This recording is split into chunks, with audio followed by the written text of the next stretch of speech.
Olá pessoal, sejam bem-vindos a esse curso Como Publicar Seu Artigo Científico.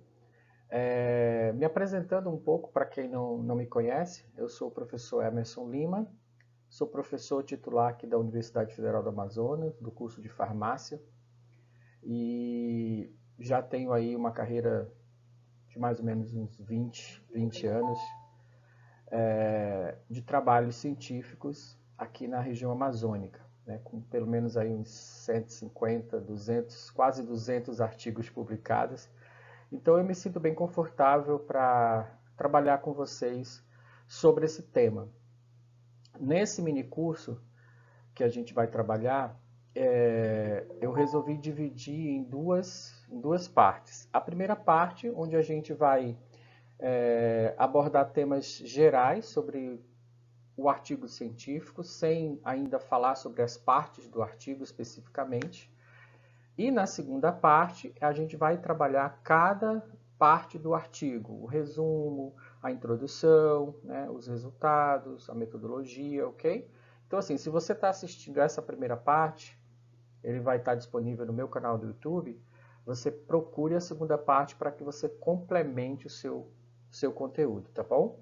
Então, nós vamos, nesta aula, falar sobre aspectos gerais do que significa publicar um artigo, de como é o processo de publicação, né, quais são os fatores relacionados a esse artigo.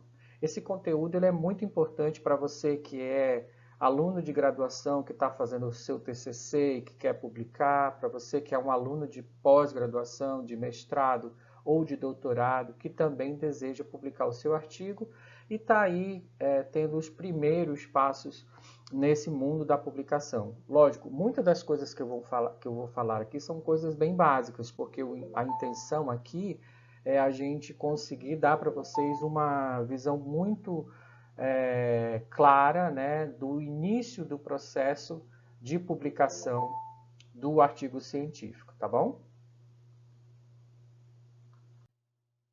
Então, assim, a primeira pergunta que se faz é: por que publicar artigos científicos, né? O que nos inspira, o que nos motiva, né, como pesquisadores, a publicar? Eu coloquei, claro, algumas respostas aqui, isso não esgota o assunto, mas eu vou discutir um pouco com vocês sobre algumas questões. Nem está aqui, mas assim, para quem é aluno, né, lógico que existe toda uma pressão institucional aí, né, para quem é aluno, para que você publique o seu TCC ou para que você publique a sua dissertação de mestrado e principalmente os alunos de doutorado, né, a maioria dos programas de doutorado, o aluno ele só defende o doutorado quando ele publica o seu trabalho. Então existe essa pressão institucional, né, das agências de fomento também, né, das universidades, das instituições de ensino, para que esse trabalho de pesquisa se transforme num artigo científico. Para nós, pesquisadores, é muito importante que a gente consiga publicar para que a gente possa receber novos financiamentos da pesquisa. Então, assim, é meio que uma bola, né? Então, eu publico e aí eu consigo financiamento e eu consigo financiamento para poder publicar. Então, isso é quase automático. Quando você, por exemplo, envia um projeto, né, de financiamento, os avaliadores eles vão olhar a sua produção científica naquela área. Então, se você já tem uma produção científica consolidada naquela área, isso vai ser um fator bastante positivo para que você receba aquele financiamento. Pelo contrário, se você não consegue publicar, você não consegue o financiamento. E também, por exemplo, a participação de pesquisadores em programas de pós-graduação, ela está muito vinculada à produção acadêmica. Então, assim, os programas de pós-graduação, eles exigem, por exemplo, uma pontuação dos docentes ingressantes. E essa pontuação, na maioria das vezes, está muito condicionada à publicação em artigos científicos qualificados, que a gente vai falar um pouquinho mais à frente. Então, assim, isso é super importante. Então, o professor, por exemplo, de uma universidade federal, ele normalmente tá dentro dos 3 eixos, né? Pesquisa, ensino e extensão. Então, na pesquisa, o que vai demonstrar que ele realmente é um bom pesquisador são os artigos científicos que ele conseguiu gerar. Então, isso é super importante para que ele possa manter uma carreira acadêmica. Por exemplo, para os alunos de doutorado, principalmente, né? Quando você vai concorrer a uma vaga, né, numa universidade federal ou no instituto de pesquisa, existe uma pontuação, né, pelo seu currículo. E o que mais pontua nesse currículo? Artigo científico. Então você precisa, né, como pesquisador, né, como quem está nessa área acadêmica, ter artigos científicos para que o seu currículo seja bem pontuado e você consiga assim alcançar chega até mesmo a alcançar essa carreira acadêmica tão sonhada, se for o seu desejo, né? No caso de nós pesquisadores também, existem as que a gente chama de bolsas de produtividade, que são bolsas que são relacionadas ao seu currículo, né, acadêmico. Existe o CNPq, né, onde você tem níveis de bolsa de produtividade, começa com o nível 2, depois vai para o nível 1, 1D, 1C, 1B e 1A. E hoje, aqui no meu estado, que é a FAPEAM, por exemplo, existe também uma bolsa de produtividade também em 2 níveis. Outras agências de outros estados também têm bolsas de produtividade, e elas estão atreladas principalmente à questão da produção científica. Além dessa questão de conseguir financiamento, né, de você realmente cumprir o seu trabalho acadêmico e tal, existe também um objetivo, né, quer dizer, que é importante, que é você ganhar visibilidade, né? Então, assim, como pesquisador, a gente quer ser conhecido, quer que a nossa pesquisa seja conhecida, né? Quer que ela seja divulgada. Então, assim, nós pesquisamos e nós publicamos para dar visibilidade ao nosso trabalho, né? Então, isso é super importante, né? Não somente para receber bolsa ou para cumprir, né, aquele nosso propósito institucional, mas para dar visibilidade àquele trabalho que a gente está fazendo, né? Lógico, divulgar a pesquisa no mesmo sentido e, de certa forma, contribuir com a sociedade, né? Nós recebemos dinheiro público na maioria das vezes, né? E nós queremos contribuir com a sociedade no sentido de gerar, né, uma informação nova, uma informação que possa ajudar a sociedade de alguma forma.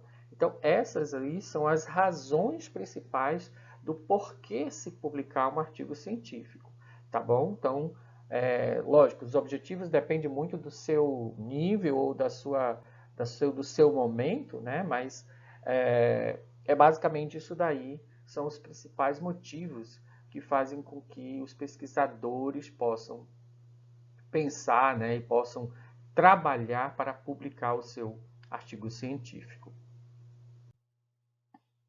Aí vem uma pergunta: onde publicar? Né? Então, hoje, a gente tem a internet, né? Uma infinidade de possibilidades, né? Eu posso criar um blog, né? Só um exemplo. Eu posso criar um blog e divulgar minha pesquisa nesse blog, né? Beleza, eu faço isso, está divulgado, mas isso tem respaldo científico? Alguém vai acreditar? Ela vai ler ali no meu blog e vai acreditar que aquilo é verdade? Eu estou publicizando, beleza. Eu posso publicar no site da minha faculdade. Eu posso publicar no site da minha universidade, a minha pesquisa. Isso vai ter relevância científica? Assim, um dos principais quesitos aí, né, dessa decisão de onde publicar é a qualidade do local ou o rigor que vai ser utilizado para aquela revista publicar aquele seu material. Então, dentro disso, um quesito que é super importante é o que a gente chama de revisão por pares, que é o que? O seu trabalho ser submetido a pessoas externas que não tiveram contato com a sua pesquisa e que possam fazer uma avaliação do mérito científico daquele material. Então, assim, hoje a gente tem muitas revistas que nem usam esse processo de revisão por pares, e que publicam o trabalho. Então, essas publicações, em geral, são publicações de baixo impacto e que vão ter muitas críticas, né? E que não tem validade científica. Então, um dos critérios importantes é, primeiro, ter revisão por pares. Mas, assim, outras questões também são importantes. E aí a gente vai discutir um pouquinho nesse slide aqui. Que é o quê? Qual é o público que eu quero atingir? Eu quero atingir um público mais geral? Eu quero atingir um público mais restrito? Isso é uma pergunta que eu devo fazer baseado na característica do meu material que eu produzi, né?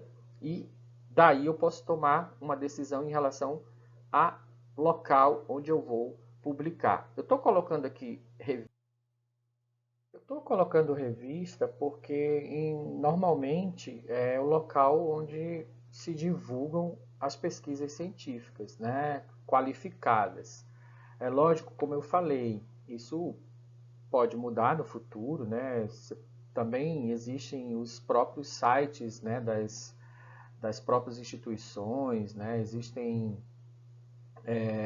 outras formas de divulgar, mas a grande maioria das pesquisas são divulgadas em, em revistas. Por isso que eu coloquei aqui especificamente falando sobre revista, uma vez que a gente também está falando neste curso, né, de publicação de artigo científico. Então, em geral, é uma revista, um jornal, né, que vai publicar esse artigo.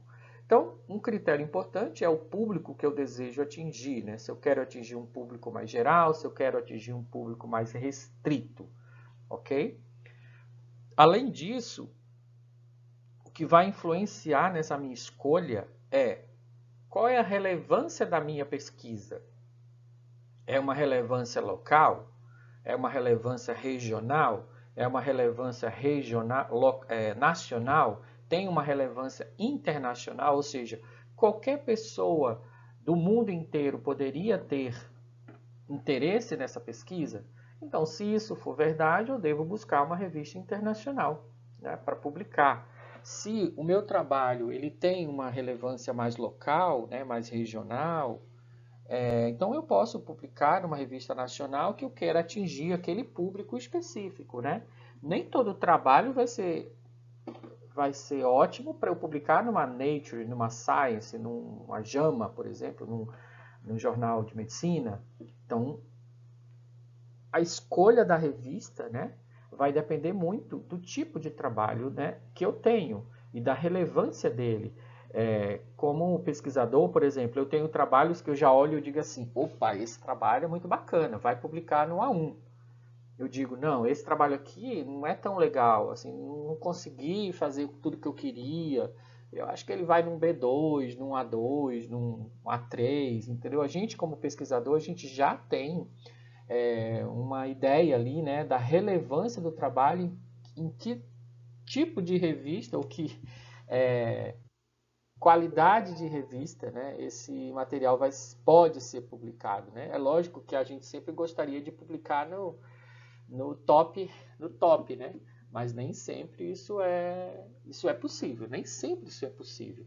Então a gente vai com o tempo também adquirindo essa experiência para saber se aquele trabalho ele tem uma repercussão, ele tem qualidade, né, para ir para uma revista de menor ou de maior gabarito, digamos assim, tá bom?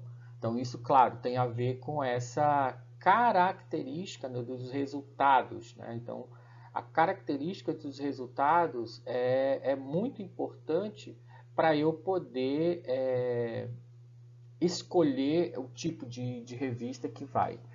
Qualidade da revista, a gente vai falar um pouquinho mais à frente sobre qualidade de revista. Então, assim, as revistas não são todas iguais, né? Existem diferenças gritantes e grotescas entre revistas. Já falei, por exemplo, que uma das critérios mais importantes é a revisão por pares, né? Então, se a revista tem revisão por pares, em geral, é uma revista de melhor qualidade. Se ela não tem revisão por pares, ou seja, você manda o artigo, em 2 semanas ele está lá publicado, vai ter problema. Em geral, na hora de avaliar esse trabalho, você vai ter problema de conseguir demonstrar que aquele seu trabalho tem uma validade científica, porque nem sequer passou por uma revisão de pares. Um outro ponto importante, em alguns casos assim, que a gente avalia, é o tempo entre o envio, né, o tempo entre o envio e a publicação efetiva do material. Então, assim, para os alunos de mestrado, aí, de doutorado principalmente, né, que precisam ter o seu artigo aceito antes da defesa, avaliar a revista em relação a esse tempo médio entre o envio e o aceite, isso é super importante, é um ponto importantíssimo para que você possa fazer essa decisão, né? Então, eu tenho 3 meses aqui para publicar, então eu tenho que buscar revistas que aí em 30, 60 dias possam me dar essa resposta, pelo menos a primeira resposta, né? O teu artigo foi aceito ou não. Agora, se eu pego uma revista onde a média está em 1 ano, né? Isso já complica bastante eu enviar para essa revista, porque eu não tenho esse tempo todo para esperar uma resposta, certo? Hoje, mais modernamente, aqui nos dias atuais, nós estamos em 2023, a maioria das revistas não tem levado tanto tempo para dar uma resposta. Inclusive, esse é um dos critérios que eles colocam lá de qualidade.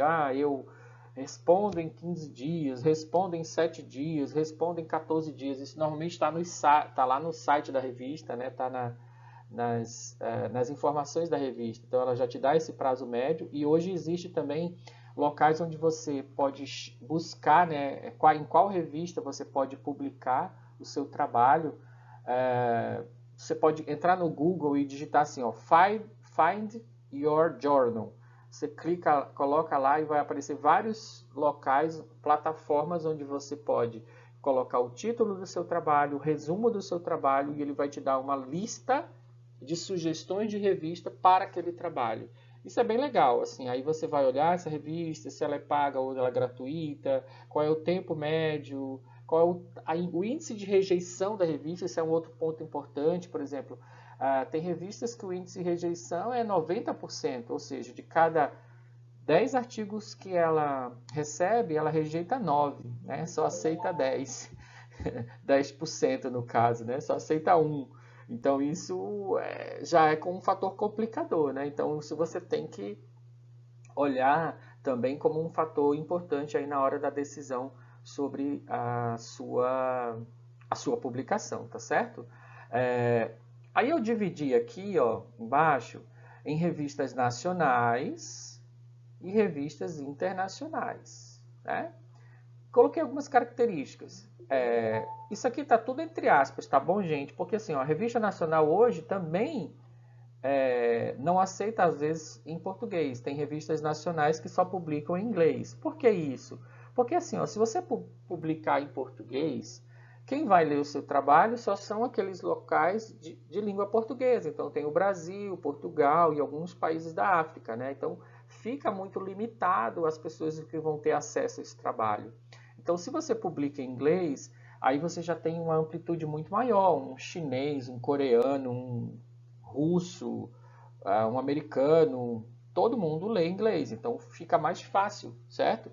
Então, é sempre preferível que você, se você quer uma amplitude maior, né, se você quer uma visibilidade maior do seu trabalho, que você publique em inglês. Mesmo que a revista aceite em português. Mas aí fica a critério, assim, de novo, qual é o público que eu quero atingir, né? Se eu quero atingir um público regional, então eu vou publicar em português, porque eu quero que as pessoas regionais daquela região acessem aquele trabalho, tá certo? Então isso vai depender muito de o que eu quero fazer com aquele trabalho. Coloque entre aspas aqui, por favor, tá? Trabalhos de pouca relevância, ou seja, eu sei que aquele trabalho ele não está tão qualificado, eu não consegui chegar naqueles resultados que eu queria ou naquelas metodologias que eu queria, então eu vou optar por uma revista regional, local, né, nacional ali. Mas também existem excelentes trabalhos publicados em revistas nacionais, tá bom, gente? Não estou dizendo que todo trabalho em revista nacional é de pouca relevância, não. Isso tem a ver com a escolha do seu material. Isso que eu estou falando, ó. trabalhos que têm uma relevância mais local, né, que eu queira que sejam pessoas da região, né, daquele local que leiam. E, entre aspas, de novo, resultados pouco expressivos, tá? Então, esses pontos fazem com que eu escolha uma revista nacional. Revistas internacional, né, tem uma divulgação mais ampla, quando eu tenho resultados mais expressivos, ou que eu tenho metodologias mais apuradas, né? Então, isso é um ponto super importante que a gente vai falar um pouco mais à frente. Quando eu faço um trabalho, né, com uma metodologia super moderna, que já tem ali, não vão ter muitas críticas em relação a essa questão metodológica, eu sei que esse resultado ele vai ser um resultado muito aceito. E com isso eu posso, então, publicar numa revista melhor, com certeza numa revista melhor.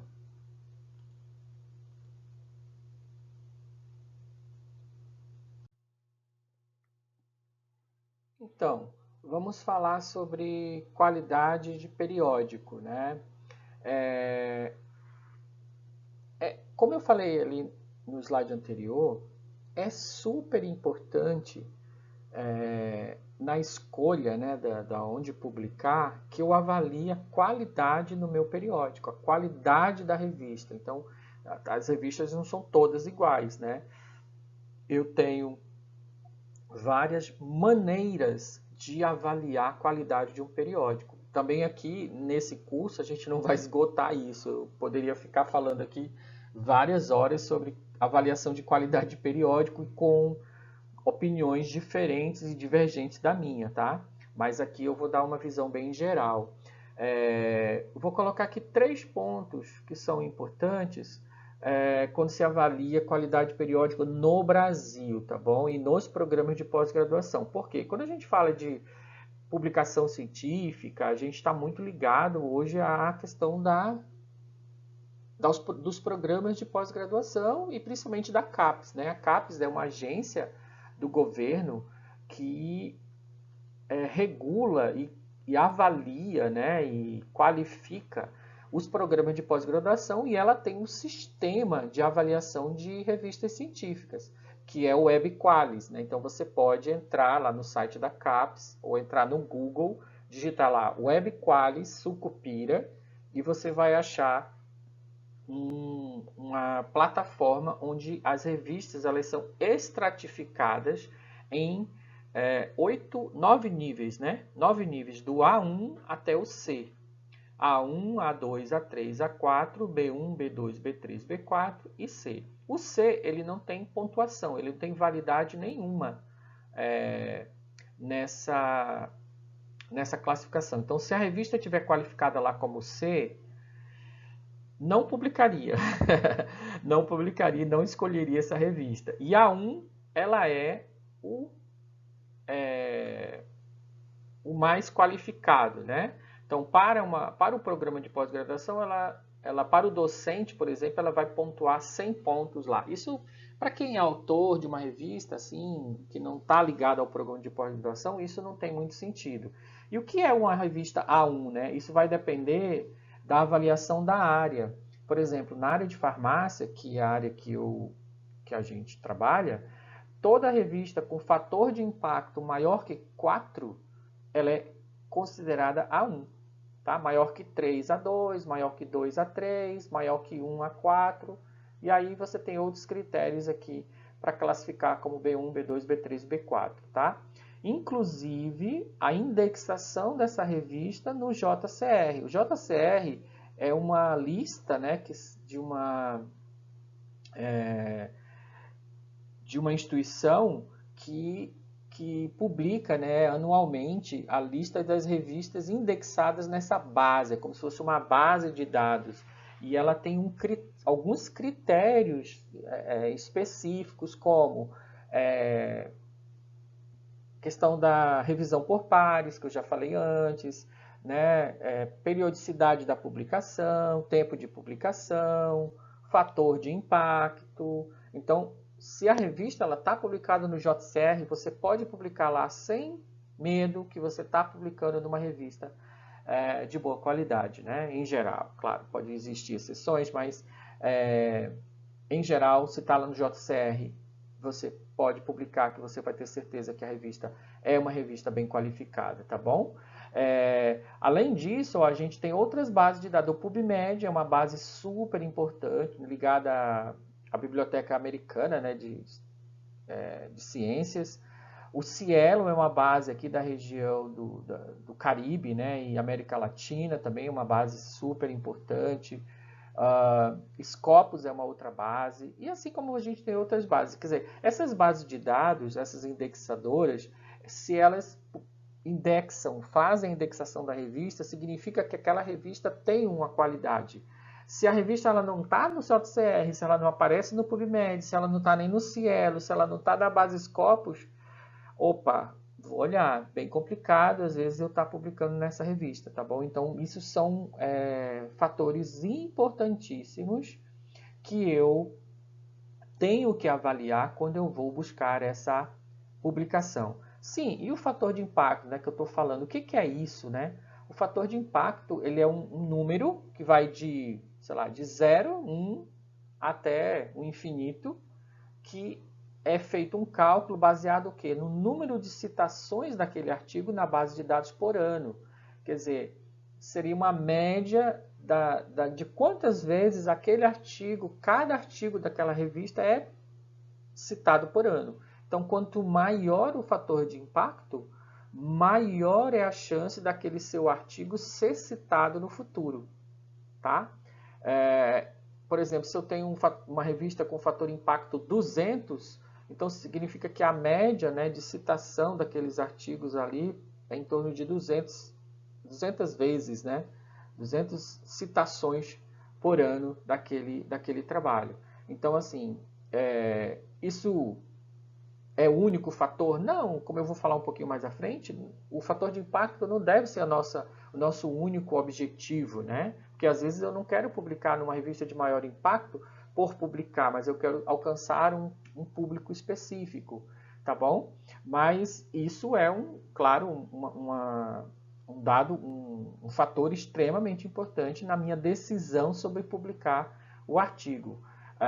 Falando em relação a CAPES, a gente vê, por exemplo, que eu devo buscar ali, né, fatores de impactos mais altos para que eu consiga essas pontuações maiores. Por exemplo, no doutorado, em geral, eles limitam as publicações nesse extrato A. As revistas devem estar entre A4 e A1 para ser aceito, por exemplo, uma defesa de doutorado. Isso eu tenho que olhar, qualificar essa minha revista para que ela possa ser publicada. Na hora da minha avaliação do meu currículo, a qualidade dessas revistas também vai ser importante, né? E quem vai avaliar, ele vai olhar, olha, eu já, por exemplo, peguei currículos de pessoas e aí eu fui olhar e eu digo, olha, cuidado, você está publicando em revistas que não têm qualificação. E isso, para mim, já foi um fator super negativo na avaliação dessa pessoa, né, do currículo dessa pessoa, porque ela está publicando em qualquer lugar. Isso não é legal, tá bom? Isso não é legal. Então, vamos buscar publicar nesses extratos mais qualificados. Eu trouxe aqui para vocês uma lista, né, que está atualizada pelo JCR de 2022 de alguns fatores de impacto que, só para vocês terem uma ideia assim do que eu estou falando, né? Então eu trouxe algumas revistas aqui, ó. A Lancet, que eu achei a revista de maior fator de impacto, ó, 212, né? Um super, muito alto. Significa o quê? Significa o que isso? Que se eu publicar na Lancet, a chance desse meu artigo ser citado é muito alta, né? Ou seja, que existem também muitas pessoas lendo esse trabalho. Em geral, esse fator de impacto da revista também está ligado muito à amplitude da divulgação da revista. Né? Então, não é só médico que lê Lancet. Né? Então, Lancet é uma revista ampla, onde pessoas de outras áreas leem, assim também como a Nature e a Science. A Science, por exemplo, publica artigos desde medicina, meio ambiente, políticas sociais, né? Questões de saúde pública. Então, assim, muitas áreas usam e leem a Science, por isso que ela tem um fator de impacto alto, né? É lógico que a qualidade dos artigos que estão publicados lá tem um rigor muito alto. Para você ter uma publicação na Science, sendo principalmente da América do Sul, isso precisa ter um grupo de pesquisa muito bom, muito forte, né? Com uma pesquisa muito relevante. Mas esse fator de impacto está muito relacionado também à amplitude, né, da divulgação dessa pesquisa, dessa revista, né, em outras áreas. Aqui a gente já tem o jornal da Sociedade Americana de Medicina, né?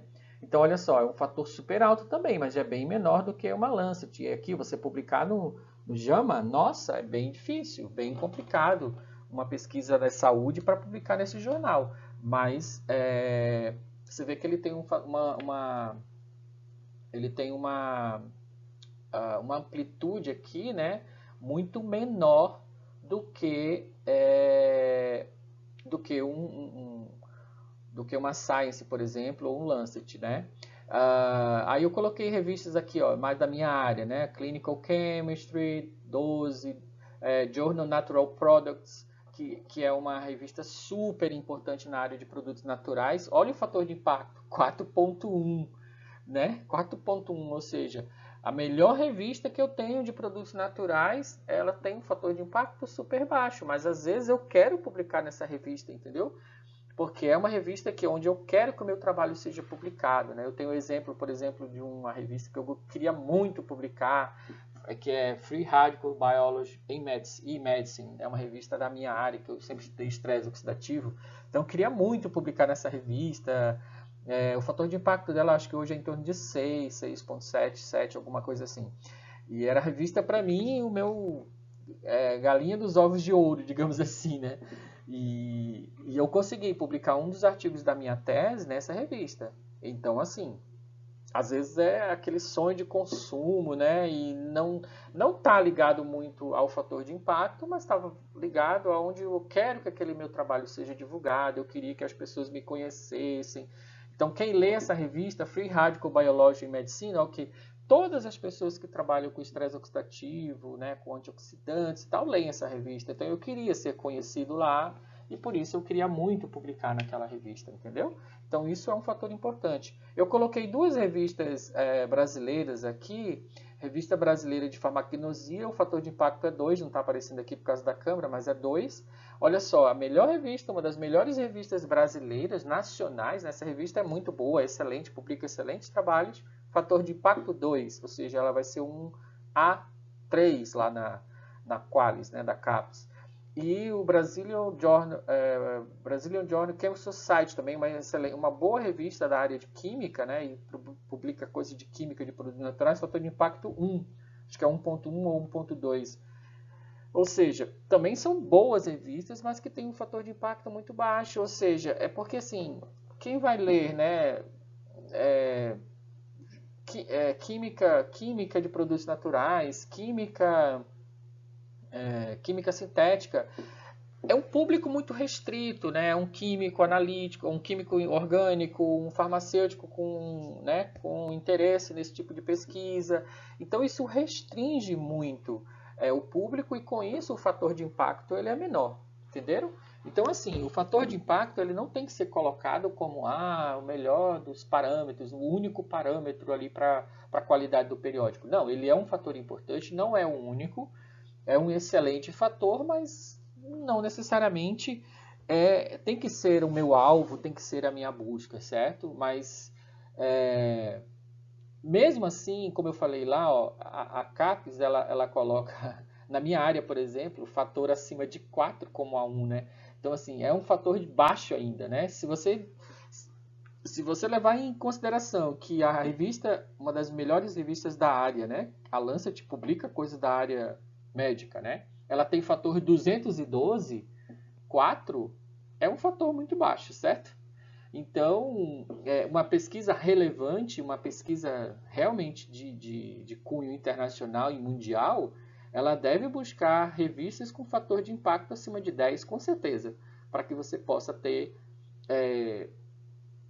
uma relevância internacional, ok? Aí que eu vou considerar revistas de médio ou de alto impacto acima de 10, né? Aí estou falando PNIS, estou falando de outras revistas, JBC, né? São outras revistas que são super importantes da nossa área, da minha área específica, e que vão ter uma relevância aí relacionado ao fator de impacto, tá bom? Espero que tenha ficado claro para vocês essa questão do fator de impacto das revistas. Ainda falando de características das revistas, né, característica do artigo onde eu desejo, a característica do artigo e onde eu desejo publicar, eu posso dividir, né, essas revistas em dois grandes grupos: revistas mais gerais e revistas mais específicas, que vai depender exatamente daquilo que eu tinha falado, qual é o público, né, que eu desejo atingir com essa publicação. Então, revistas mais gerais são aquelas que, em geral, elas têm um fator de impacto maior, uma vez que mais pessoas vão ler, né? E, consequentemente, mais pessoas vão citar esse artigo. De uma forma assim, bem ampla e bem geral, elas são mais difíceis de publicar, uma vez que quanto maior esse fator de impacto, como eu já falei, maior é a dificuldade de você ter aceite nessas revistas, né? E com certeza elas vão atingir um público maior. Aí exemplo, né, de revistas de aspecto geral: Nature, Science, Lancet, né? E aí eu coloquei aqui na nossa área, né, Journal Biological Chemistry, Jornal da Sociedade Americana de Medicina. Esse PNS é um jornal muito importante também da Academia Americana, então assim, já é um pouco mais específica, mas elas ainda publicam áreas gerais da área biológica, né?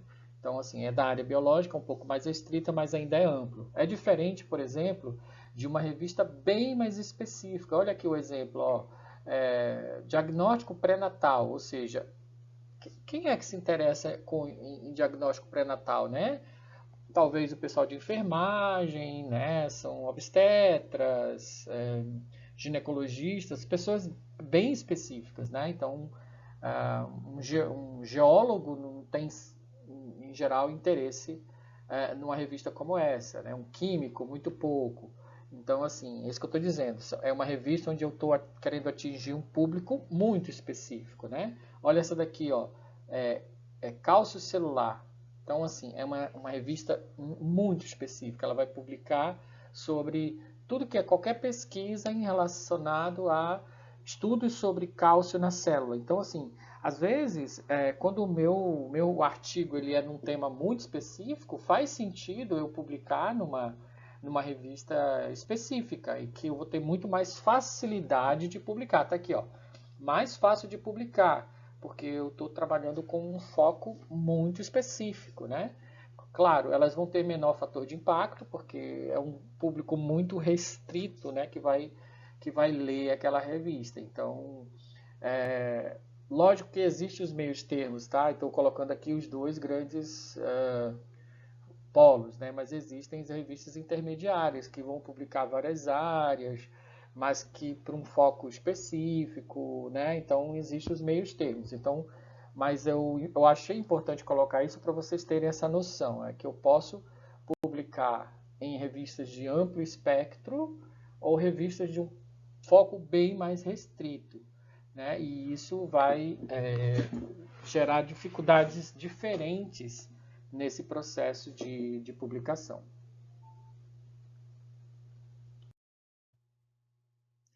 Vamos falar agora sobre os tipos de artigo que eu posso fazer, né? Não existe um único tipo de artigo, existem vários tipos possíveis. E aí a gente vai comentar agora um pouco sobre esses tipos. Existe o artigo original, que a gente chama de uma pesquisa original, né? Uma pesquisa original são aqueles artigos onde você desenvolveu um trabalho experimental, você desenvolveu um trabalho de bancada, né? Você planejou e executou um experimento ou vários experimentos. E isso é para provar uma ideia. Então, esses dados são dados dos próprios autores. Então, as revistas elas têm essa opção, né, de você ali publicar nesse formato, né, de trabalho original. Então, é o mais comum, né, onde você desenvolve um TCC, desenvolve uma iniciação científica, um mestrado, um doutorado, e você vai gerar os dados, e esses dados depois vão ser transformados em um artigo científico, certo? Então, esse é o artigo original. Existe o review, né, a revisão. A revisão é uma revisão. Aí, assim, revisão existe também um mundo, né, que a gente poderia estar comentando aqui, mas não é o foco a gente falar sobre tipos de revisão. Mas a gente tem uma revisão simples, tem a revisão sistemática, tem a meta-análise. Tudo isso são revisões, né? Mas, assim, eu estou falando aqui mais das revisões simples, né? Que você usar a sua expertise para desenvolver uma revisão sobre um determinado assunto que pode ser interessante. Em geral, esses artigos, por incrível que pareça, são os artigos mais citados, né, das revistas, porque mais pessoas vão ter interesse, às vezes, naquela revisão, certo? E por isso eles são mais citados. Mas a maioria das revistas, elas restringe o aceite direto de revisões.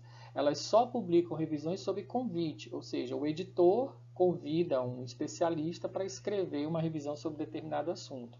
E aí ele escreve aquela revisão e aí depois ela passa por uma avaliação, claro, e pode ou não ser publicada na revista.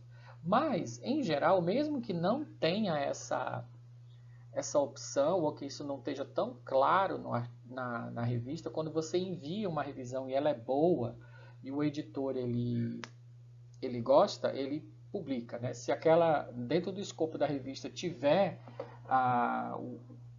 o tópico revisão lá, né? Tiver a forma revisão no artigo, eles aceitam sim a publicação de revisão. Publicar uma revisão às vezes é mais difícil do que publicar o artigo original, porque você tem que primeiro assim ver se existe alguma revisão recente. Aí no caso você tem que colocar algo que não tenha recente na literatura, porque assim, se no mesmo ano que você está fazendo já tiver sido feita uma outra revisão igual, dificilmente a revista vai se interessar em publicar, né? O ideal é que os dados que você vai atualizar, eles já estejam, na verdade, desatualizados, ok? Uma revisão, por exemplo, que há 5 anos ninguém revisa, ninguém atualiza o que tem na literatura, e vale a pena você fazer, tá bom? Então, e aí você tem que ter toda uma metodologia. Se for, por exemplo, uma revisão sistemática, tem toda uma metodologia para se fazer isso, né?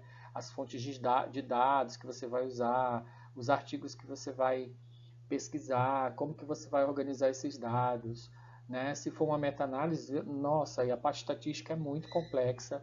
Então, assim, escrever uma revisão não é tão simples, mas é uma forma aí também de você conseguir, às vezes, publicar sem precisar, né, ir para a bancada e fazer experimentos, etc. Existe sim, e às vezes são revisões que você consegue publicar em revistas até de bom impacto. Existe a opção para algumas revistas do que chama de fast track. Fast track, assim, são publicação rápida, eles aceleram o processo de publicação, onde você tem um resultado que você quer que seja rapidamente publicado. Então eles, por exemplo, um artigo que demoraria tipo 2 meses, 3 meses, eles publicam isso em semanas. Isso aconteceu muito agora na época da pandemia, onde você tinha um resultado e você queria divulgar. Então você poderia mandar nesse formato para a revista e eles aceleram o processo de análise e de publicação. Normalmente isso é para resultados muito relevantes, né, que tem um interesse público alto e que pode ser, por exemplo, publicado por outras pessoas muito rapidamente, que era o caso da Covid, né? Todo mundo queria ser o primeiro e tal em descobrir novas coisas. Então, nesse caso, você pode optar por esse processo de publicação rápida. Não são todas as revistas que têm isso, mas algumas têm e você pode utilizar. Existe também outro formato de artigos que é o que a gente chama de short communication. É uma comunicação rápida, é um artigo pequeno, curto, né, bem resumido, onde você também quer passar uma informação muito específica. Então, às vezes, a maioria das vezes, a revista ela limita esse short para uma figura em uma tabela, por exemplo, 2 páginas ou 5 páginas de A4. Então, assim, é quando você tem um resultado muito importante, mas é um resultado limitado, assim, do ponto de vista de muitos gráficos, muitas tabelas, mas que é interessante publicar. Eu, por exemplo, tenho, acho que o artigo meu na revista de maior fator de impacto que eu tenho é um short communication, de uma técnica que nós na época do meu pós-doc, uma espécie de pós-doc que eu estava fazendo no INCOR, a gente publicou uma técnica, de desenvolver uma técnica e publicamos numa revista de um fator de impacto, acho que hoje o fator de impacto é 9, 8, 9 ou 11, 12, eu não sei, nunca mais vi, mas isso muda muito, né? E a gente publicou, um artigo bem curtinho, assim, onde é só o desenvolvimento da técnica e foi aceito rapidamente. E isso às vezes é bem interessante de publicar. Um outro tipo de artigo, né, entre aspas aqui vou colocar, é a carta ao editor, que é o quê? Você, por exemplo, você lê aquela revista constantemente, você está muito familiarizado com aquele assunto, você é especialista naquele tema. Então, tem uma publicação lá, um artigo que sai na revista, e você quer fazer uma crítica construtiva ou não concorda com os pontos de vista daqueles autores. Então, você escreve para o editor contestando, em geral, na maioria das vezes, essa carta ao editor é uma contestação a um resultado publicado naquela mesma revista. Com argumentos, claro, com argumentos técnicos, né? Contestando aquelas inferências, aquelas conclusões dos autores. E aí, se o editor gostar da sua carta, né, da sua contestação, ele pode publicar essa carta e isso tem um peso equivalente ao peso de um artigo.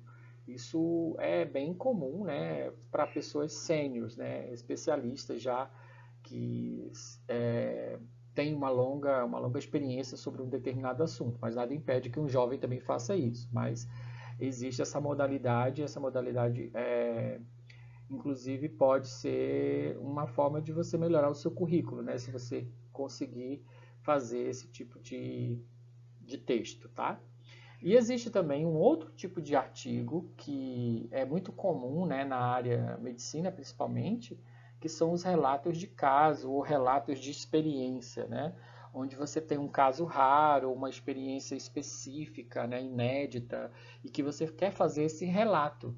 Então, não são todas as revistas que aceitam esse tipo de publicação, mas se tiver lá no escopo da revista, você pode escrever, às vezes, um único paciente, né, que tem uma mutação rara, um polimorfismo raro, né, na nossa área de diagnóstico, por exemplo, você pode escrever um artigo sobre esse caso raro, sobre essa situação específica desse paciente, e isso, na maioria das vezes, dá um artigo muito interessante que pode ser útil para conduta clínica, etc. Tá bom? Então, assim, de uma forma geral, esses são os principais tipos de artigo que existem, tá? E lembrando que a pesquisa original, né, que é o primeiro que eu falei, é o artigo mais comum.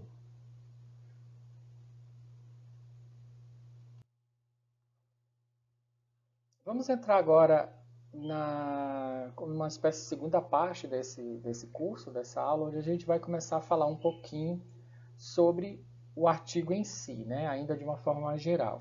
Então, assim, quais são as partes de um artigo, né?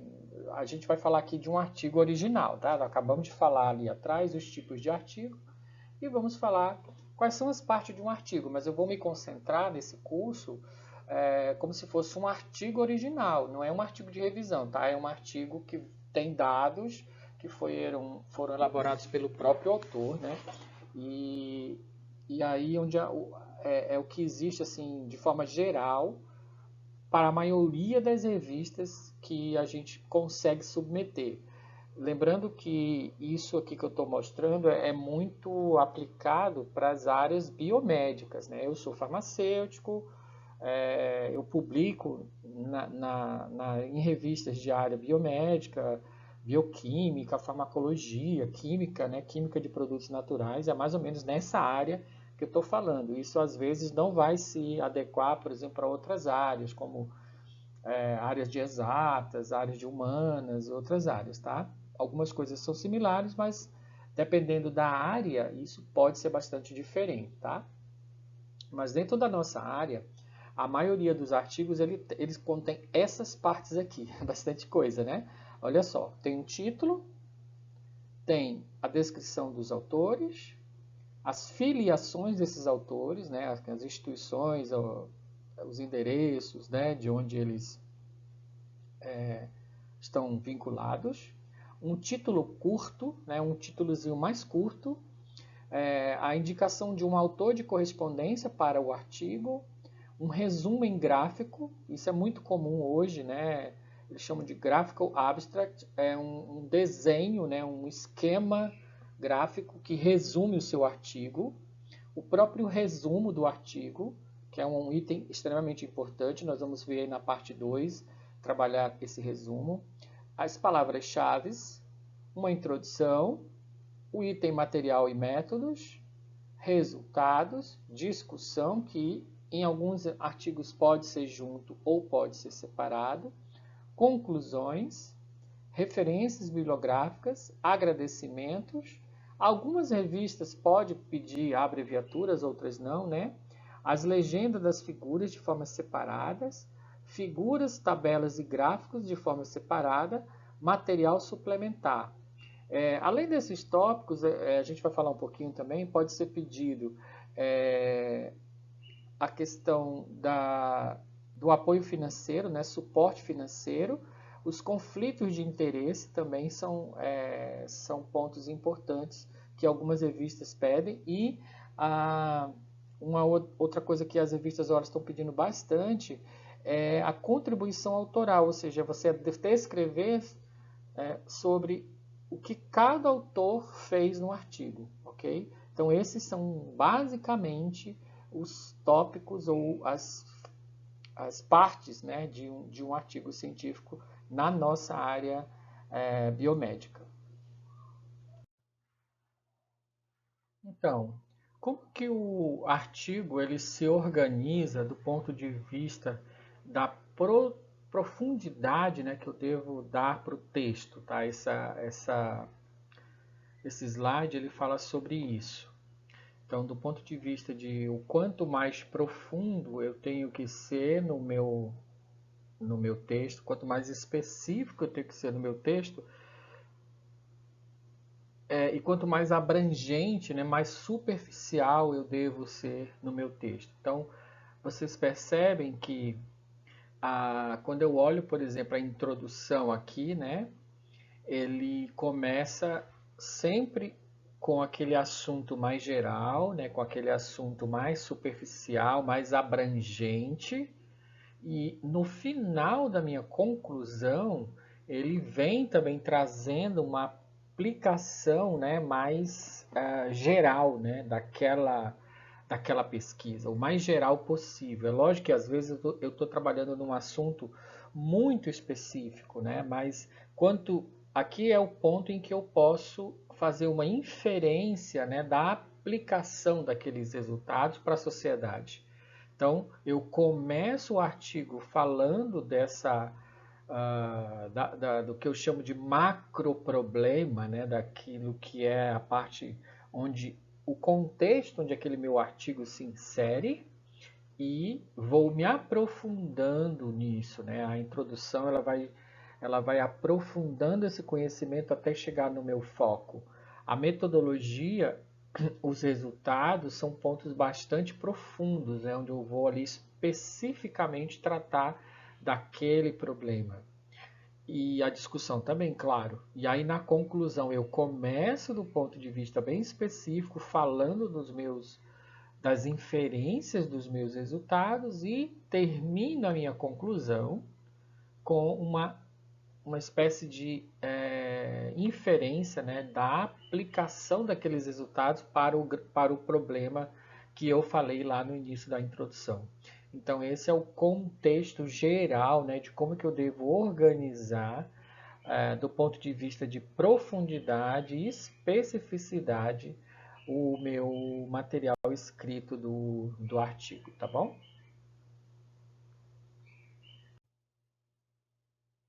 Nesse slide, a gente vai falar sobre algumas dicas que são importantes, até mesmo antes de você começar a escrever, né, que você tenha noção de como você deve fazer uma escrita científica. Assim, o que eu posso falar sobre isso? A escrita científica, ela tem que ser clara e direta. Ela não pode ser uma escrita que a pessoa tem que interpretar. Né? Não é um romance, certo? Não é um romance, não é um conto, não é nada disso. Então, assim, não fique colocando frases para que as pessoas possam tentar adivinhar aquilo que você quer dizer. Se você quer dizer alguma coisa, seja direto e reto.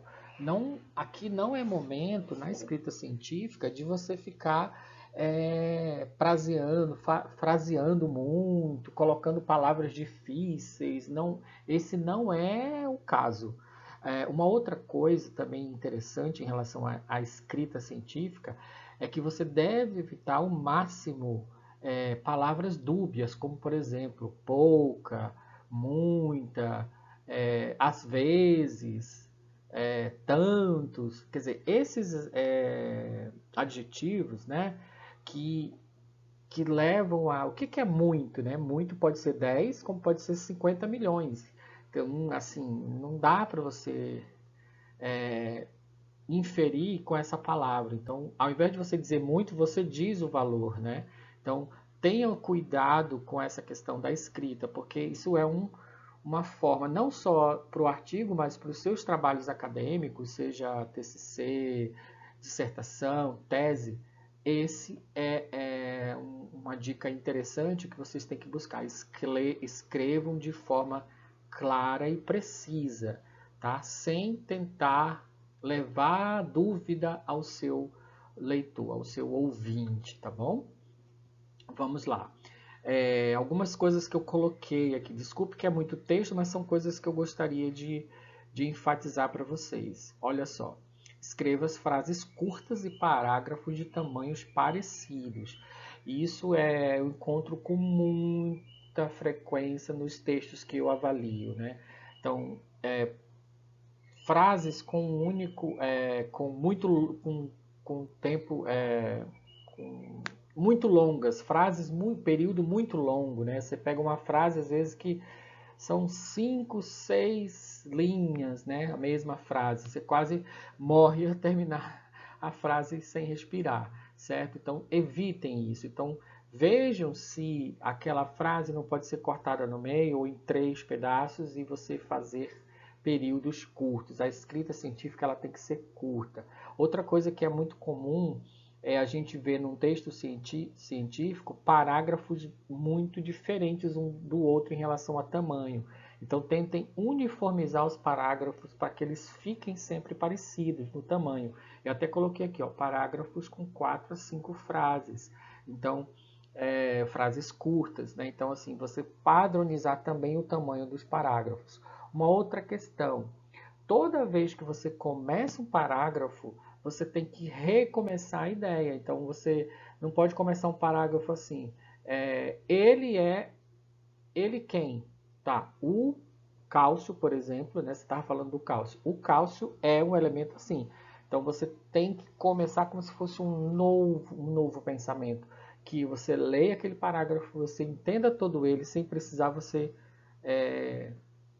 recorrer a um outro parágrafo, tá bom? Isso é uma dica também interessante para você fazer uma escrita científica correta. Então, assim, anexe todos os gráficos e tabelas ao documento. Use as cores branca, preta ou cinza e suas figuras, uma vez que muitos congressos e jornais técnicos não publicam em cores. O que é isso? Isso é, no caso já do artigo, né, em geral hoje, se for só uma publicação não impressa, não tem esse problema de você fazer o gráfico colorido. Mas se a revista que você está publicando tiver impressão, normalmente as páginas coloridas elas são cobradas a partes. Então, se você puder fazer um gráfico em escala de cinza, isso é melhor, tá bom? Principalmente se essa sua revista ela tiver a parte impressa. Hoje, cada vez mais, não tem mais artigo impresso, né? Nós temos menos artigos impressos no caso. A gente tem, na maioria das vezes, só a versão digital. Então, muitas vezes o tamanho dos artigos é limitado. Acho que quase 100%, né, das vezes o tamanho do artigo é limitado. Eles limitam, por exemplo, o número de palavras, ou o número de frases, ou o número de páginas, ou o número de caracteres. Então, você tem que escrever de forma concisa, né? Uma das dicas da escrita científica é você conseguir resumir o teu pensamento no menor número de palavras, tá? Então isso é uma dica interessante. Usar o manual técnico de redação, né, e estilo para ajudar com a estrutura de parágrafos e sentenças, utilização de palavras, estilo de redação, elaboração de figuras e tabelas. Então, assim, toda revista ela tem lá a instrução dos autores. Aquilo ali é o seu manual. Então, você tem que estudar essa instrução de autores bastante antes de escrever o artigo. Nós brasileiros, né, temos um pouco de ojeriza de ler manual, né? A gente não gosta de ler manual de nada, é da nossa cultura. E, consequentemente, muitas vezes a gente escreve o artigo da revista sem ler as instruções técnicas da revista. E isso é bem complicado. Já tive muitos artigos recusados porque estavam fora das normas. Às vezes é um tamanho de letra, às vezes é uma forma de citação, ou o tamanho de uma introdução ou de um resumo que faz com que o artigo seja recusado. Coisas que não têm a ver com o mérito do trabalho, porque simplesmente o aluno lá, e nem o orientador no caso, foi ler o manual de publicação daquela revista, né, e não se atentou para aquele detalhe técnico, né, exigido pela revista.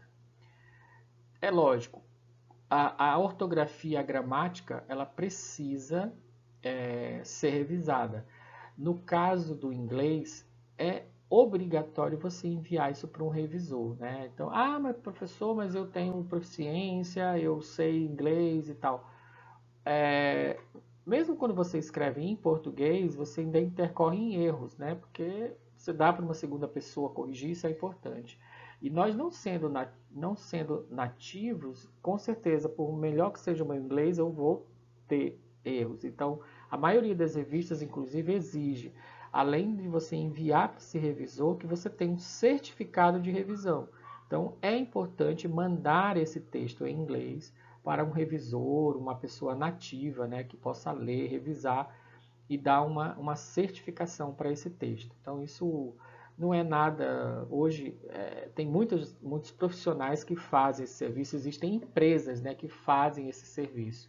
Inclusive, o próprio serviço de editoração também tem empresas que fazem isso, né?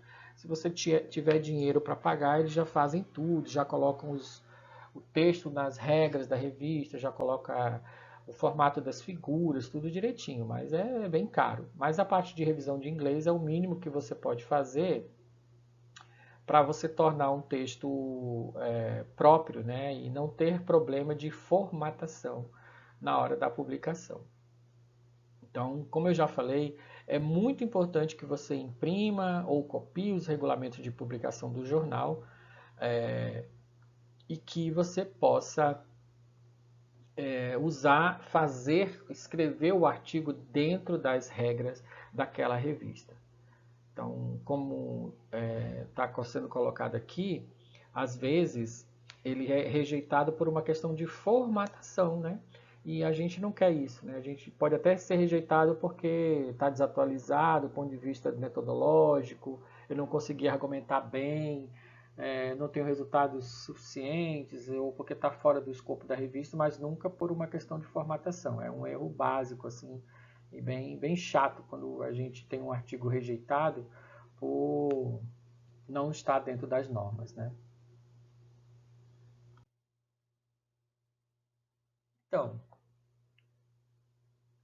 Então, como que eu devo organizar a escrita do meu artigo científico? E muita gente tem essa dúvida, né? Por onde eu começo, né? Por onde eu começo? Como é que eu começo um artigo científico? Lembrando que para ter um artigo científico você precisa ter os dados já, né? Você já precisa ter feito os experimentos e com isso na mão, com tudo feito. Normalmente você já fez as figuras, né? Você já tem as tabelas e figuras e com isso na mão você começa a escrita do seu trabalho. Isso aqui é uma sugestão, claro que isso aqui não é uma regra única, né? É uma forma, é uma dica que eu estou dando aqui, não vou dizer que essa é a única forma de fazer, mas é uma forma que eu acho bem produtiva e que se vocês quiserem usar, eu tenho certeza que vai ser legal. Primeira coisa que eu gosto, quando eu vou escrever um artigo, eu gosto de saber exatamente sobre o que é o artigo. Então, o que, que eu faço?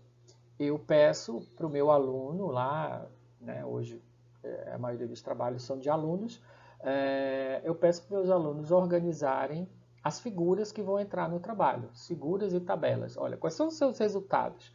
Ah, me dê aqui as figuras, ou me mostre no computador, ou imprima para mim, e nós vamos definir qual é a figura 1, figura 2, figura 3, figura 4, figura 5, tabela 1, tabela 2, tabela 3, tabela 4. Com isso na mão, eu sei sobre o que vai se tratar o meu artigo, certo? Porque aí eu vou saber qual é a história que eu vou contar e quais são os resultados que vão entrar naquele trabalho. E com isso, eu consigo já imaginar qual é o foco que eu vou dar para o meu trabalho. Então, o primeiro ponto, primeiro etapa em geral é organizar esses resultados, né? E as figuras e tabelas desse artigo para que eu possa saber exatamente o que vai entrar nele. Segundo ponto, eu posso escrever esses resultados. Menino, escreve esses resultados. Vamos pegar e transformar esses gráficos, já com as legendas, em um resultado, onde eu vou pôr no papel os meus resultados. Olha, o gráfico 1, ele mostra isso, aquilo outro, tal. Então, descrever detalhadamente os resultados. Segundo momento, terceiro passo é escrever a discussão, que é discutir aqueles resultados. A gente depois vai falar sobre cada tópico desse na segunda fase do curso, tá? Na segunda aula. Eu não vou entrar nesse detalhamento do que seria cada coisa dessa agora. Escrever a discussão e, em seguida, escrever as conclusões do trabalho. A partir desses resultados, o que, é que eu posso concluir, né? Baseado nessa discussão, o que, é que eu posso concluir? Isso, ponto. E aí eu escrevo a minha metodologia, que é a parte mais fácil do artigo, escrever a metodologia, né? Normalmente fui eu que fiz, então eu conheço, né? Eu tenho um texto referência para isso. Tome cuidado com a metodologia na questão do plágio, né? Porque eu não posso simplesmente copiar a mesma metodologia da onde eu tirei e copiar, né? Eu já tive problemas com isso, porque hoje muitas revistas elas passam por, todas, praticamente as boas revistas, passam por sistemas de plágio, né? Então elas conseguem ver a similaridade, né, do seu texto com os textos da internet. Então, se elas encontrarem uma similaridade maior do que 20, 30%, ela já normalmente o artigo é recusado, né?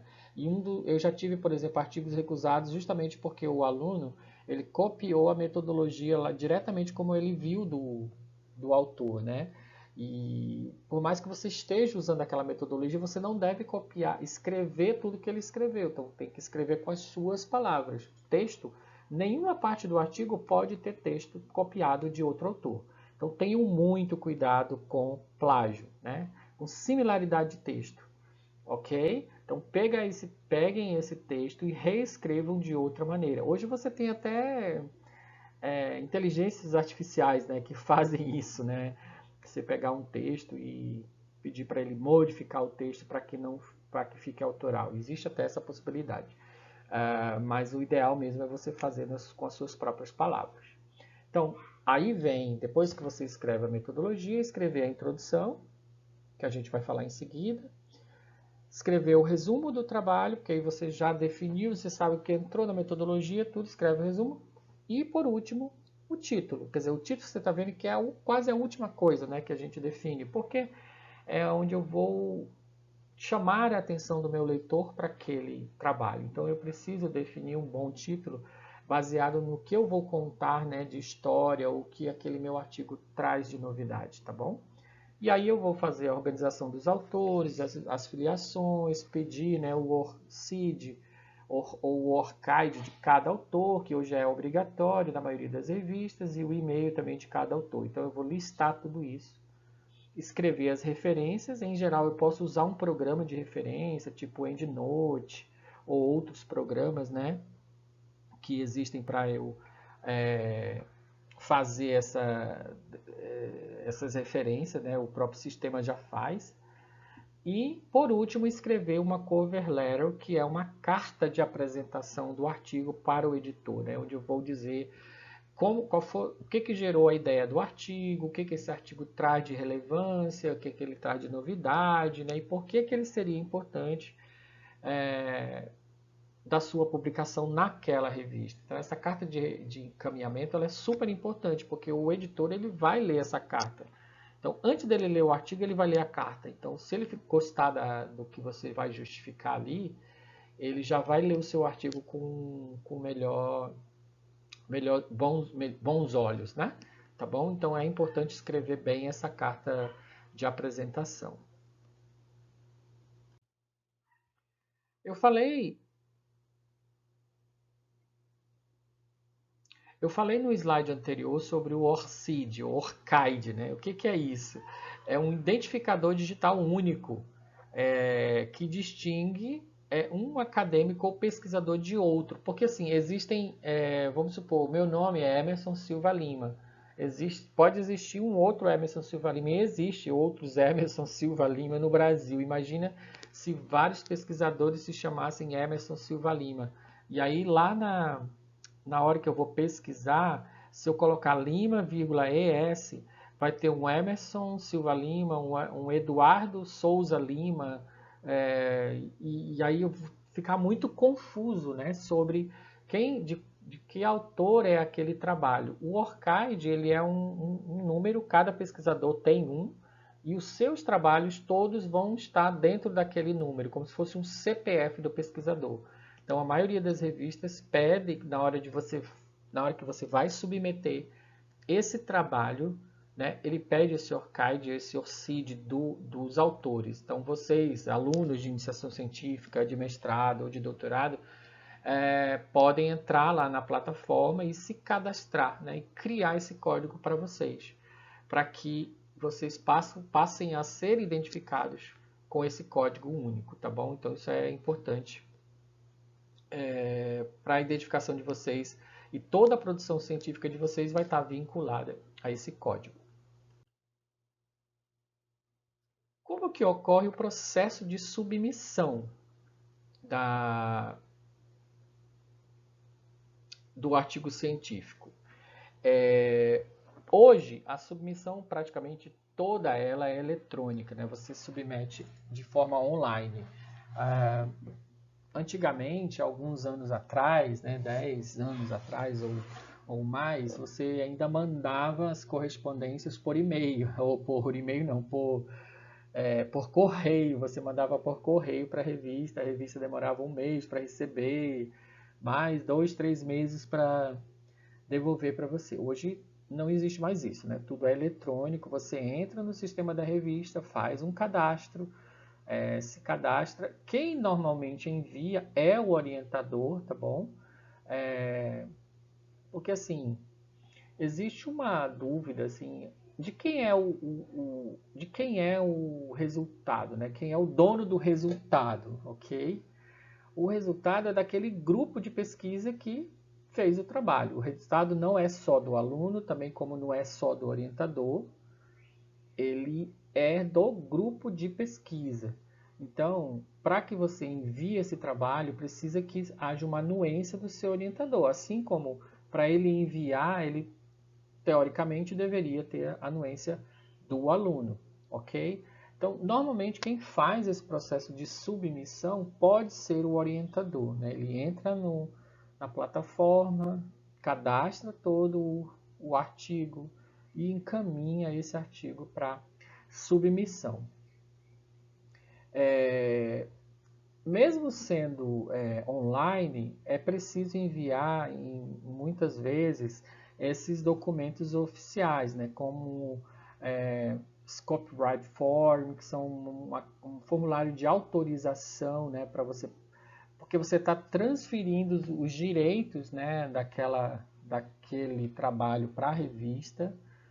Eles precisam, às vezes, pedem, né, autorização dos comitês de ética, tanto de pesquisa animal como humano, que você adicione, né, em algumas revistas isso é solicitado.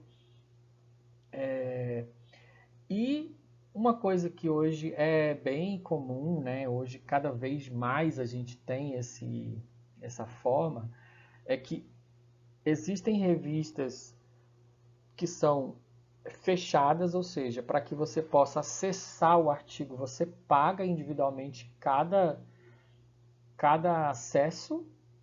Existem revistas que são abertas, ou seja, totalmente abertas, que qualquer pessoa pode acessar os artigos. Então, essas revistas que têm o acesso aberto, o pagamento é feito pelo autor, né? Então, é algo meio difícil para a gente que é pesquisador, porque você recebe um investimento público, você já gasta muito dinheiro para produzir a pesquisa, o resultado, e na hora de publicar você ainda tem que pagar. Então, isso para a gente, como pesquisador, é bem complicado, mas é o que está aí, né? Então, para que eu possa ter um artigo de acesso aberto, ou seja, para que mais pessoas possam ter acesso a esse artigo, às vezes eu tenho que recorrer numa revista de acesso aberto. Porque se for acesso aberto, qualquer pessoa pode publicar ou pode acessar. Então, com certeza, o seu artigo vai ser muito mais visto, muito mais lido e, com certeza, mais citado, que é o que a gente espera. Porque, assim,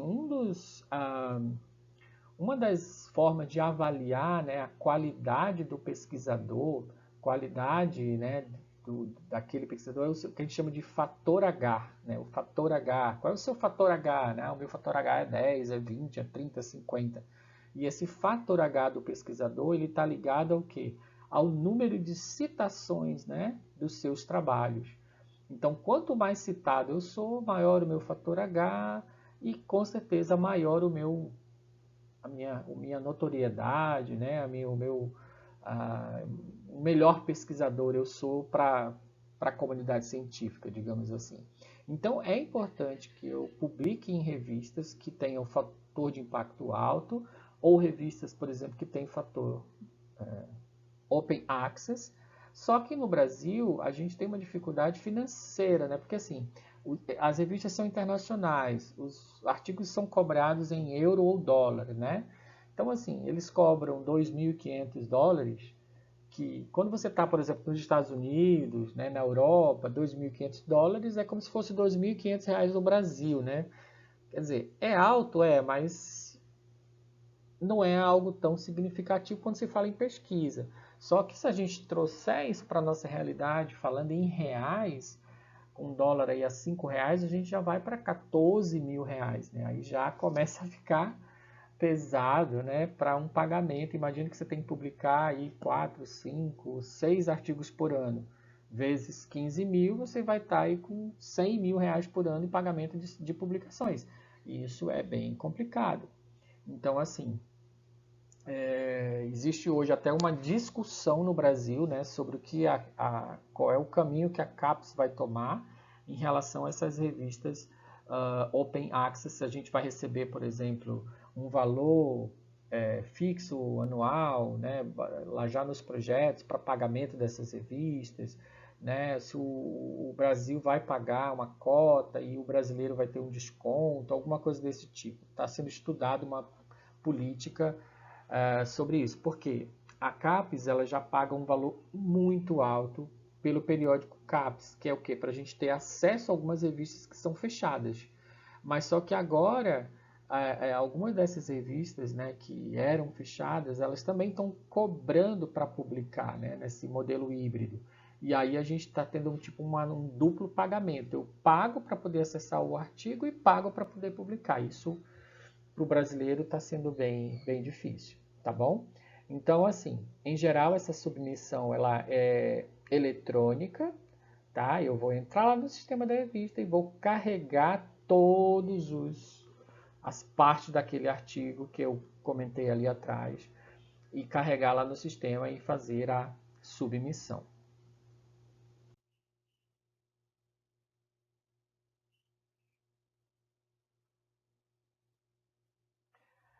Bem, vamos lá. Então, o processo de submissão, né? Como é que ele funciona? Então, vou preparar o meu artigo de acordo com os critérios da revista, né? Com todos, lendo o manual, como a gente já comentou, né? Lendo o manual, vendo como que deve ser a introdução, como que deve ser o resumo, como que deve ser a citação bibliográfica, tudo direitinho. Preparei, vou gravar o artigo gravar o manuscrito no arquivo eletrônico, né? Seja em doc ou PDF, de acordo com como a revista sugere. As figuras e imagens em separados, né? Normalmente eu salvo todas as figuras, tabelas, quadros, né? Reações, tudo em arquivo separado com uma boa qualidade de resolução. Normalmente as revistas também dizem, né, como é essa qualidade. Vou redigir, né, o cover letter e o copyright form, que normalmente está disponível, o copyright form está disponível no... Às vezes esse copyright ele é solicitado apenas após o aceite do artigo, não na submissão, tá? Tem revistas que solicitam na submissão, mas a maioria eles solicitam apenas uma vez que o artigo foi aceito. Ou às vezes esse copyright também ele é eletrônico. Na hora que você vai submeter, você já automaticamente ali marca ali um local onde você está transferindo os direitos autorais daquele texto, daquela descoberta para a revista, tá bom? Então, preencher eletronicamente o formulário, checar tudo antes de enviar e fazer o envio, tá? Essa parte de preencher é bem interessante porque dá bastante trabalho, assim, né? Você tem que fazer item a item, preenche todos os autores, aí depois eles junta tudo num arquivo único em PDF, manda você dar uma checada nesse PDF para você poder conseguir enviar o artigo. Então, dessa forma, o processo de submissão de um artigo numa revista. O que acontece quando esse artigo chega na revista, né? Quais são as fases ali para chegar na revista e aí, o que acontece? Então, o editor, né, da revista, ou são os editores, porque tem vários, inclusive algumas revistas pedem para você escolher para qual editor você quer mandar, quando tem mais de um, e aí você tem que entrar no currículo daquele editor, ver qual é a área dele, né, para você poder escolher, né, qual é o editor que você vai mandar. Então, chega lá na caixa do editor, olha, a revista tal recebeu um novo artigo. Aí ele vai ler. Vai ler o quê? Normalmente ele vai ler a carta de apresentação, que é o cover letter, e o resumo. Pelo menos esses dois itens. E ele vai decidir ali se aquele artigo está dentro do escopo da revista, se está num assunto atual. Esses editores normalmente são pessoas muito experientes, né? Eles já têm ali um feeling muito aguçado sobre qualidade desses textos. Então ele vai olhar por esse resumo e por essa carta de apresentação se vale a pena continuar o processo de submissão. E aí ele pode ou recusar direto, dizer não gostei, não tá adequado ao escopo da revista, está muito fora do que a gente quer publicar hoje e vou devolver. E devolve direto para o autor. Normalmente quando a gente envia quando a gente envia um artigo que a gente recebe uma uma carta, né? Recebe um e-mail da revista 3, 4 dias depois, aí já fica sabendo que o artigo foi recusado, porque dificilmente ele vai aceitar direto, né? É mais provável que ele recuse direto. Bem, ele leu, gostou, ou ficou em dúvida? Não, eu fiquei em dúvida, eu não sei, pode ser que sim, pode ser que não, quero ouvir uma segunda opinião, terceira opinião. Aí ele faz o quê? Ele vai atrás de 2 ou 3 ou 4 ou 5 revisores que possam ler aquele trabalho e dar uma opinião sobre o trabalho. Então é o que a gente chama de revisão por pares, né? Então são pesquisadores da área e que podem ler. Normalmente, quando a gente envia um artigo, muitas revistas solicitam que a gente faça uma sugestão de revisores. Não que aqueles vão ser os revisores do meu artigo, porque, em geral, são pessoas do meu ciclo ali, né? Eu vou sugerir pessoas que são próximas a mim, da mesma área e tal. Mas a revista não usa aquilo para mandar o meu artigo, ela usa aquilo para fazer um banco de dados, né, de pesquisadores daquela área. Então, normalmente eles pedem uma sugestão de 4, 5 revisores e eles também pedem, às vezes, sugestões de pessoas que você não quer que avalie o trabalho. Isso também acontece. Por exemplo, às vezes é um pesquisador que você tem algum problema pessoal, que por algum motivo você não quer que essa pessoa tenha o acesso ao artigo. Então você pode também dizer para a revista que, olha, não mande para o fulano, não mande para o Beltrano. Isso também acontece, tá bom? Então, o editor ele vai pegar, vai mandar para esses revisores. Hoje é muito difícil, né, achar revisores de revistas, porque eu por exemplo, recebo pelo menos por semana por volta de 5 convites para revisar artigos. Eu raramente aceito, em função de que é muito trabalho, né? E a gente não é remunerado por isso, né? É um trabalho totalmente voluntário. A revista está ganhando muito dinheiro, né, para publicar, e o revisor, ele por algum motivo que até hoje eu não entendi o porquê, a gente não recebe nada, Então, assim, no mínimo a gente deveria receber, na minha opinião, né, desconto na publicação. Algumas revistas dão, tá? Algumas revistas elas fazem isso. Você vai ter um desconto quando você se submeter para essa revista, alguma coisa do tipo. Mas isso tinha que ser para mim uma coisa praxe, né?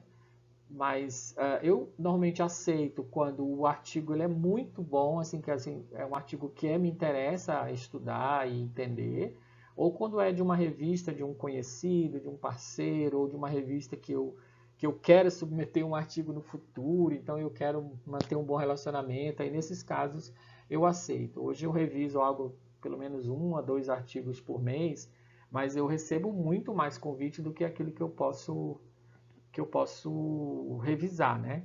Então, com certeza as revistas elas têm muita dificuldade de conseguir pareceristas. Isso é às vezes um problema até para ela manter o prazo dela, né? Porque eu preciso ter às vezes 2, 3 pareceres para poder ter uma visão mais clara, né, daquele artigo. Mas beleza, ele manda para esses revisores, os revisores vão emitir um parecer de aceite ou não. A gente vai ver ali na frente quais são os tipos de resposta que podem vir, né? E aí esse volta para o editor e o editor então acata ou não o parecer do revisor, né? Devolvendo esse parecer ao autor do artigo. Você recebeu então um aceite direto, né, com pequenas modificações, ou o seu artigo pode ser aceito após uma revisão maior, ou o seu artigo foi rejeitado. Hoje também existe uma outra resposta, né, que é bem comum, que é o editor, depois que ele lê o seu trabalho, ele diz assim, ele não rejeita direto, ele diz assim, olha, tem uma outra revista aqui que é mais adequada para o seu trabalho. Em geral, essa revista é paga. Então, assim, se eu mando para uma revista fechada, que é gratuita, ele diz assim, não, tem essa revista, essa outra, que é da mesma editora, mas que é paga. Justamente para eu poder desembolsar um recurso para aquela editora que ele é vinculado, certo? Isso é muito comum hoje e uma resposta assim bem típica dos dias atuais, né? Beleza, então, quando vem aquela resposta lá do editor, né, principalmente após essa análise dos pareceristas, eu posso receber esse tipo de resposta. Primeiro, não aceito para publicação, direto. Aí ele vai dizer o seguinte, não se encaixa no perfil da revista, os resultados não trazem avanços para a área, erros graves de formatação, erro da língua, né? Então às vezes tem erro de inglês. Se o artigo estiver ruim no inglês, batata, ele vai recusar, mesmo que o artigo seja bom. Se já não for tão bom assim, já tiver erro de inglês, com certeza isso vai ser motivo para definir essa rejeição. Você pode saber receber um outro tipo de resposta, que é o mais comum, né? Aceitável após modificações significativas, também chamado de major reviews, né?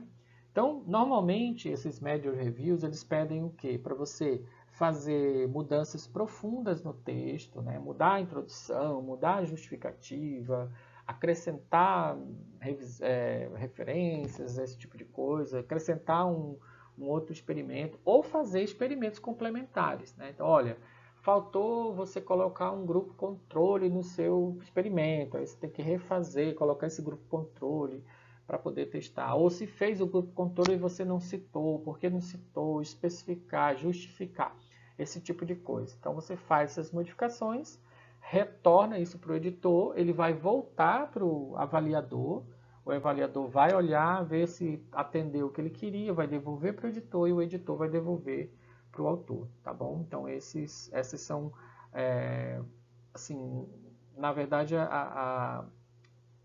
é o item não, é a forma mais típica, né, que a gente recebe as correções aí dos artigos. Também você pode receber que o artigo ele é aceitável após pequenas modificações, às vezes só pequenas correções de texto, coisinhas básicas, isso também acontece, ou um aceite direto, tá? Sem necessidade de nenhuma correção. Isso é raro, mas também é algo que pode acontecer. Em boas revistas, isso dificilmente acontece. Sempre tem alguma coisa a corrigir, mas dependendo da qualidade desse envio, né, pode ser. Uma vez que você faz essas modificações, é muito provável que o seu artigo seja aceito. Quando vem com major review ou minimal review, seu artigo ele vai ser aceito se você fizer aquilo que o editor tá pedindo. Na maioria das vezes, na grande maioria das vezes vai ser aceito. Então depende de você responder. Eles normalmente dão um prazo, né, de alguns dias ou até mesmo de meses, dependendo da revista. E esse processo entre o envio e o aceite, né, ele varia muito de uma revista para outra. A gente falou lá atrás, né, que é um dos critérios, inclusive, que eu uso para escolher a revista, né, que é esse tempo entre o envio e o aceite. Isso pode ser de 2 semanas até 2 anos, dependendo da revista, né? Lembrando que o artigo aceito não é o artigo publicado, tá? O artigo aceito, você vai receber uma carta de aceite, ele vai ficar, que chamam no prelo, né? É um termo estranho, mas é um termo que a gente usa no Brasil. No prelo, então significa que ele está aceito. Ele conta como artigo? Conta, né? Em alguns casos ele conta, outros não, mas ele é um artigo aceito, ok?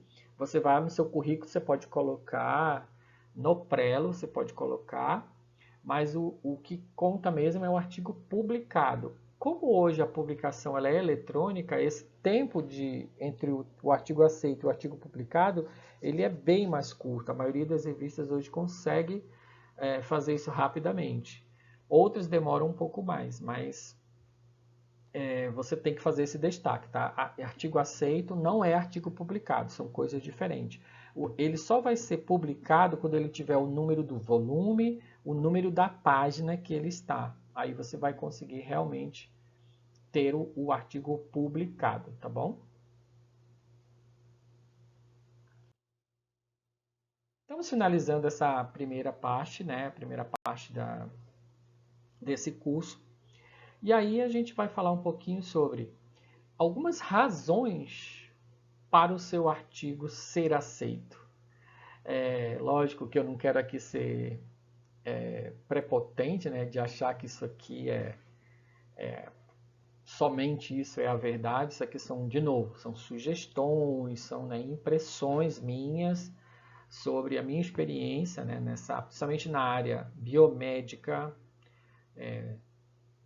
Mas assim, a gente traz algumas perguntas aqui para a gente refletir, né, sobre essa qualidade desse artigo científico. Primeiro, ele fornece novidades sobre uma questão importante. Então, em que contexto, né, o meu artigo se insere, né? Então, assim, eu preciso estar trabalhando dentro de uma questão importante. Existe uma ferramenta dentro do PubMed, por exemplo, que é uma plataforma de base de dados, né, científicas importante. Você pode entrar lá no PubMed, digitar o seu assunto principal e dar um Enter. No lado esquerdo da tela vai aparecer um infográfico mostrando o número de artigos publicados por ano naquele tema. Se você tiver um infográfico onde você tem um número crescente de artigos, e, por exemplo, nós estamos em 2023, né? 2022 foi o ano onde mais artigos foram publicados naquele tema, cara, parabéns, você está num tema muito relevante, muito importante, né? Que a comunidade científica está altamente interessada naquele tema. Eu às vezes pesquisa e eu vejo que ali pela década de 2000, 2010 foi o pico daquele assunto e que ele começou a cair. Então agora eu vejo que ele está no vale ali. Opa, isso não é um bom sinal. Significa que eu não posso fazer pesquisas? Não, mas quer dizer, a novidade sobre aquele assunto já passou, né? Então, assim, eu vou ter bem mais dificuldade, com certeza, de publicar um artigo com esse tipo de perfil. Então, olhem isso, prestem atenção nisso, veja se esse tema que você está trabalhando é um tema que está tendo interesse da comunidade científica, né? Se muita gente está pesquisando sobre ele e tal, isso é super importante. As novidades que você está trazendo, né, essas informações novas que você está trazendo no seu artigo vão ser importantes para pessoas que tomam decisões, gestores, por exemplo. Isso é o editor, né, da revista, ele é uma pessoa normalmente que está muito ligada ao teu problema de uma forma mais geral. Então, assim, por mais que a gente esteja dentro de uma área muito acadêmica, né, onde você pensa na pesquisa pura e tal, esse seu trabalho ele precisa trazer alguma informação para a sociedade, alguma informação real, de um problema real. Então, se isso puder ser utilizado por pessoas que tomam alguma decisão, por exemplo, no nosso caso, na indústria farmacêutica, ou no governo, ou alguma secretaria de saúde, etc. Isso vai ser um ponto importante. Nós estamos falando aqui de importância, né, do trabalho que você está fazendo. As novidades que você está trazendo poderão ser usadas para desenvolver um quadro novo ou uma teoria nova. Isso é complicado, né? Muitas vezes a gente está só reproduzindo o que alguém já fez, né? Então, por isso que os nossos artigos eles têm pouca relevância, porque a gente não está fazendo uma pesquisa disruptiva, né? A gente, na maioria das vezes, está apenas reproduzindo o que a gente já viu em outros lugares.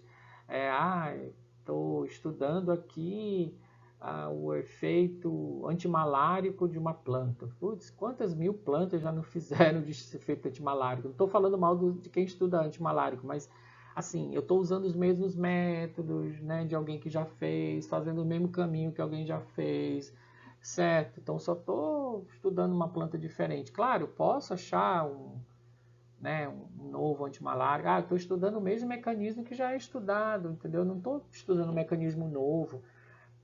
Isso é um exemplo, por exemplo, um exemplo, né, de um artigo que vai ter pouca relevância, entendeu? porque eu não estou fazendo nada novo, eu só estou reproduzindo o que alguém já fez antes. Ah, eu estou estudando aqui um novo mecanismo de ação para um antimalárico. Legal. Eu estou estudando um novo mecanismo de ação para uma substância antidiabética. E aí estou testando um diabético por esse mecanismo. Bacana. Então aí eu tenho sim uma pesquisa relevante. Agora, simplesmente estudar um efeito antidiabético de uma nova planta para o mesmo mecanismo já conhecido, já sei que aquilo ali vai ser um resultado médio para publicar numa revista média, mediana e tal, certo? Então é isso que eu estou dizendo. Teoria nova, quadro novo, é difícil. É difícil. Fazer pesquisa disruptiva não é para qualquer um, né? Mas a gente tem que buscar a inovação sempre, né? Inovação disruptiva sempre que possível. As novidades estimulam novas questões importantes, é exatamente isso que eu estou falando, né? Assim, o que a gente faz, 99% das vezes, é fazer mais do mesmo, né? A gente se acomoda e a gente quer estudar sempre as mesmas coisas, repetir, copiar, né? Do quem já fez, e isso faz com que a nossa pesquisa seja medíocre, né? Medíocre é a mesma coisa que mediana, né? Que, assim, que ela não tenha essa importância de descobrir novas coisas. Uma coisa interessante, esse número 5 aqui, né? Os métodos utilizados para explorar essas questões são adequados? Um dos grandes problemas que a gente encontra na nossa área biomédica é que a gente não utiliza, às vezes, os melhores métodos, né? A gente não utiliza os métodos mais modernos, às vezes por falta de equipamento, por falta de dinheiro, né? Por a dificuldade de acesso a esses equipamentos. Então, assim, vou dar um exemplo na área fitoquímica. Todo mundo sabe que hoje, para eu identificar uma molécula nova, eu tenho que fazer pelo menos um massa de alta resolução. Pelo menos não, tenho que fazer um massa de alta resolução, mas eu não tenho acesso a esse equipamento, então eu fiz um CGMS comum, ou eu fiz ali uma ressonância e fiz, né? Então, se você manda para uma revista boa da área de química, ela não vai aceitar. Você pode ter descoberto a substância inédita, isolado e tal, mas se você não tiver esse massa de alta resolução, ela não vai acreditar que você está com uma molécula inédita e nova, entendeu? Então você precisa ter acesso a essa ferramenta para que você possa ter essa descoberta de uma forma inequívoca, tá? Então esse é um exemplo desse tipo de questão. Às vezes eu preciso ter um microarray, eu preciso ter um sistema super moderno, né, de detecção, por exemplo, de expressão gênica, para eu poder garantir que aquele mecanismo é aquele que eu estou dizendo que é. Se eu não tiver isso, fica limitado o meu resultado, né? Aí tá, os métodos utilizados são aplicados rigorosamente e explicam por que eles foram feitos e eles sustentam as conclusões. Isso é outro problema que a gente encontra muito, né? Eu recebi várias críticas já sobre isso. As conclusões que eu faço não estão aparadas nos resultados. Assim, quando eu vou escrever a conclusão do meu artigo, eu tenho que concluir aquilo que o meu resultado gerou, né? Como o resultado diz. Então eu não posso concluir, porque esse é um medicamento que pode ser utilizado ou que é um novo um novo antidiabético, né? Então, assim, mas quais são os argumentos que eu tenho dentro dos meus resultados para dizer que esse é um medicamento para diabetes que atua, por exemplo, na inibição da DPP-4, se eu nem testei a ação da DPP-4. Então, eu não posso concluir que ele inibe a DPP-4 se eu não testei isso. Então, às vezes a gente meio que quer extrapolar um pouco, né, o processo de aplicação da nossa inferência dos nossos resultados para concluir algo que a gente não estudou. Então, isso é um problema que tem que ser visto com cuidado, tá bom? O artigo apresenta o estado da arte na área e apresenta novidades, ou seja, o que é isso? Ele está antenado, ele está adequado àquilo que há de mais moderno, né, dentro daquela área. e ele ainda assim traz novidades em relação a isso. Então, às vezes, eu tenho que deixar claro qual é o estado da arte, o que existe, né, já na literatura naquele campo, e o que o meu artigo traz de diferente. Isso tem que ficar claro no artigo. E por último, não menos importante, esse artigo ele conta uma boa história.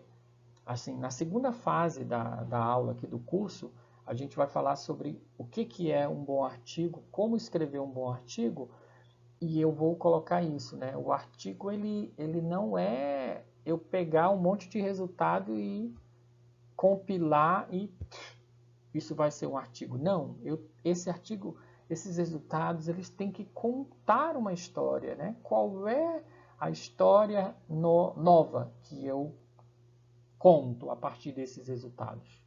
Se eu conseguir fazer isso bem, com certeza o meu artigo vai ser aceito e publicado, tá bom?